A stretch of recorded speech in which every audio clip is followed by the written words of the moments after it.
Let's learn 3 phrasal verbs that you can use either in your everyday life or even in business. So I'm going to use a book as an example. First phrasal verb is point out.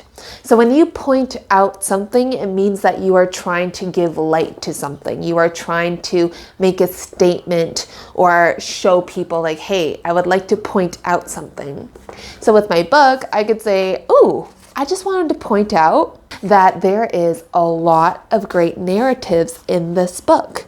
I want to point out that it is a very well-written book. Also, this book is awesome. If you haven't read Turn Right at Machu Picchu, I highly recommend it. The second phrasal verb, go over. So when you go over something, it is a summary of something. Often used like in business, for example, like let's go over the notes. But in this, I could say, let's go over the book. Let's go over the story. Or I would like to go over what I read the last time. Lots of ways you can use go over. Now, the third phrasal verb is cut back.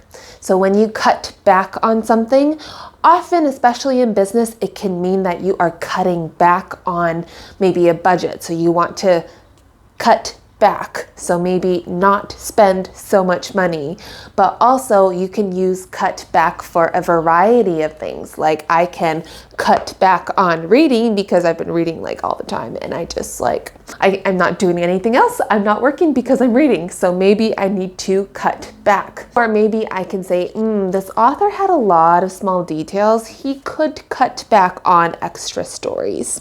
Try these 3 phrasal verbs. Try to write them in a sentence. Try to use them when you speak. Save it and send it to somebody who might need it.